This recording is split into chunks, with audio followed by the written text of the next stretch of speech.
અંકલેશ્વરના કોસંબડી અને જીતાલી ગામ ખાતે વક્ફ બોર્ડની જમીન ખોટા દસ્તાવેજ બનાવી વેચનાર ઈસમને એલસીબી પોલીસે ઝડપી પાડ્યો હતો।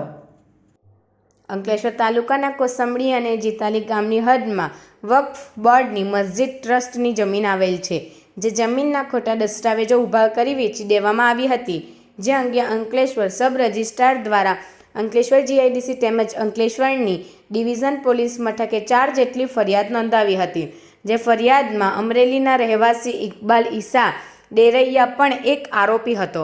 જે છેલ્લા 7 મહિના ઉપરાંતથી પોલીસ પકડથી નાસ્તો ફરતો હતો। તાજેતરમાં ભરૂચ એલસીબી પોલીસ દ્વારા જિલ્લાના વિવિધ પોલીસ મથકે વોન્ટેડ આરોપીઓને ઝડપી પાડવા માટે કવાયત શરૂ કરતા અંકલેશ્વર જીઆઈડીસી અને બી ડિવિઝન પોલીસ મથકમાં વકફ બોર્ડની જમીનના ખોટા દસ્તાવેજ બનાવી જમીન વેચી દેવા ગુનામાં વોન્ટેડ આરોપીઓને ઝડપી પાડવા માટે કવાયત શરૂ કરી તેમની વિગતો મેળવી હ્યુમન ઇન્ટેલિજન્સ અને ટેકનિકલ સર્વેલન્સની મદદ વડે તપાસ શરૂ કરી હતી। દરમિયાન અમરેલીના લાઠી તાલુકામાં મૈત્રીનગર સોસાયટી ખાતે રહેતા ઇકબાલ ઈસા ડેરૈયા ગુમાનદેવ નજીક પેટ્રોલ પંપ પાસે હોવાની ચોક્કસ માહિતી મળી હતી, જે માહિતીના આધારે એલસીબી પીએસઆઈ MM રાઠોડ અને ટીમ દ્વારા સર્ચ કરતા ગુમાનદેવ નજીક ઇન્ડિયન ઓઇલ પેટ્રોલ પંપ નજીકથી ઝડપી પાડ્યો હતો અને અંકલેશ્વર બી ડિવિઝન પોલીસ મથકે લઈ આવી પોલીસના હવાલે કર્યો હતો। ઇકબાલ ડેરૈયા વિરુદ્ધ અંકલેશ્વર જીઆઈડીસી પોલીસ મથકે